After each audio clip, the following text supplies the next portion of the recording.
اللہم صلی علی سیدنا محمد وعلی آل سیدنا محمد وبارک وسلم۔ Daily Islamic network YouTube channel پر آپ سب کو خوش آمدید۔ نماز کے تمام مسائل انشاءاللہ تعالی آج کی ویڈیو میں، وہ چھوٹی چھوٹی غلطیاں جو ہم اکثر کرتے ہیں جن کی وجہ سے ہماری نماز ضائع ہو جاتی ہے، ہماری نماز ہوتی ہی نہیں اور ہمیں معلوم بھی نہیں ہوتا۔ تو سب سے پہلی بات کہ نماز کی ہم نیت کیسے کریں گے۔ نیت بیسیکلی یہ دل کے ارادے کا نام ہے۔ جیسے ظہر کی نماز کا وقت ہوا، کسی بھی نماز کا وقت ہوا، آپ کی نیت تھی کہ میں اٹھ رہی ہوں اور اٹھ کر وضو کر کے میں ظہر کی نماز پڑھنے لگی ہوں، تو بس وہ آپ کی نیت ہو گئی، یعنی آپ نے دل میں کہا تھا کہ میں ظہر کی نماز پڑھنے جا رہی ہوں، تو وہ آپ کی نماز ہو جائے گی، یعنی آپ کی نیت ہو گئی۔ پھر آپ نماز ادا کریں گے، اور اس کے بعد جب آپ نے نیت کر لی، اس کے بعد نماز کے لیے کون سی سورت پڑھی جائے۔ کچھ لوگ کہتے ہیں کہ ایک کی سورت، جیسے سورہ اخلاص ہے۔ اب اکثر بچوں کو نماز یاد کروائی جاتی ہے تو اس کے اندر سورہ اخلاص یاد کروائی جاتی ہے، وہ صرف ایک پریکٹس کے لیے، سمجھانے کے لیے ریوائز کروائی جاتی ہے، اور چھوٹے بچے ہوتے ہیں تاکہ انہیں آسانی سے یاد ہو جائے۔ سورہ اخلاص ہوتی ہے نماز میں، تو ہم سمجھتے ہیں کہ اچھا نماز کا سبق جو ہم نے پورا وہ رٹا لگایا ہے، تو سورہ فاتحہ کے بعد سورہ اخلاص نماز کی کاپی میں لکھی ہوتی ہے تو ہم نے وہی پڑھنی ہے، اس کے علاوہ ہم، کیونکہ یہ نماز کا حصہ ہے۔ ایسا بالکل نہیں ہے۔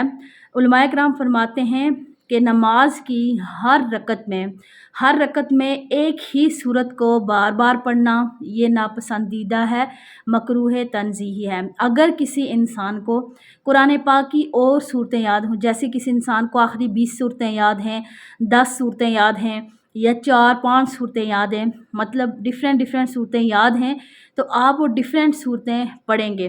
یعنی اگر آپ نے سنتوں اور نفل میں ایک ہی صورت کو بار بار ریوائز کیا تو ٹھیک ہے، لیکن فرضوں میں کیا کریں گے کہ ڈیفرنٹ صورت پڑھیں گے، یعنی ایک ہی صورت کو بار بار ریوائز نہیں کریں گے، ترتیب کے ساتھ۔ جیسے سورہ کافرون آپ نے پڑھی، اس کے بعد سورہ نصر ہے، اسی طرح آپ ترتیب کے ساتھ پڑھیں گے، آگے پیچھے ایسا نہیں ہے کہ پہلے آپ نے سورہ ناس پڑھی پھر اس کے بعد سورہ اخلاص شروع کر دیں، سورہ فلق پڑھی اس کے بعد سورہ لہب شروع کر دیں، یعنی آگے پیچھے ترتیب نہیں کرنی۔ جس طرح کی ترتیب ہے قرآن پاک میں اسی ترتیب سے پڑھنی ہے۔ ایک صورت آپ نے پڑھ لی تو اس سے آگے والی صورت پڑھیں گے۔ اگر آپ سوچ رہے ہیں، یعنی نیت آپ کی ہے کہ آگے والی صورت جو ہے وہ چھوٹی ہے، اس کی آیتیں تھوڑی ہیں، اور اس سے اگلی والی بڑی صورت ہے تو میں بڑی پڑھوں، تو یہ بالکل جائز ہے، تو آپ بڑی صورت کو بھی پڑھ سکتے ہیں۔ لیکن پہلی جو رکعت ہے نماز کی، اس میں یعنی زیادہ آیات والی نماز پڑھیں، دوسری رکعت میں پھر اس سے کم والی، لیکن ترتیب میں اگر اگلی والی بڑی آ رہی ہے تو کوئی مسئلہ نہیں ہے، اسی طرح پڑھ سکتے ہیں۔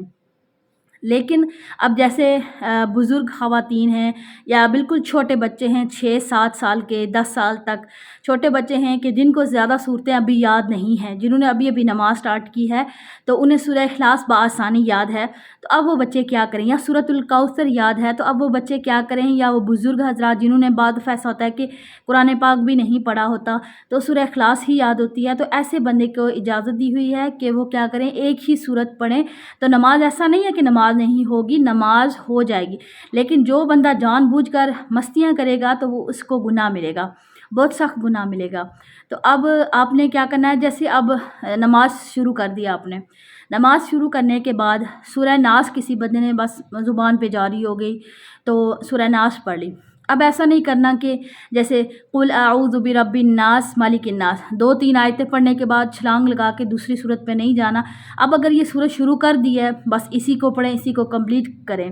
اب دوسری رکعت میں کیا کریں گے، کیونکہ سورہ ناس کے بعد تو کوئی صورت نہیں ہے، تو دوسری رکعت میں بھی اسی صورت کو دوبارہ رپیٹ کریں گے۔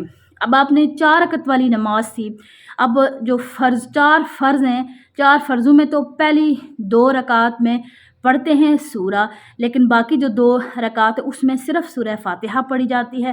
اب سنت یا نفل ہیں یا وتر واجب ہیں، اب ان میں اگر سورہ ناس پڑھ لی تو پھر 4 رکعات میں سورۃ الناس ہی پڑھیں گے۔ تو یہ تھوڑا دھیان رکھ کر نماز پڑھیں تو انشاءاللہ تعالی جو ہے وہ نماز بالکل ٹھیک ہو جائے گی۔ اللہ تعالی ہمیں عمل کرنے کی توفیق عطا فرمائے۔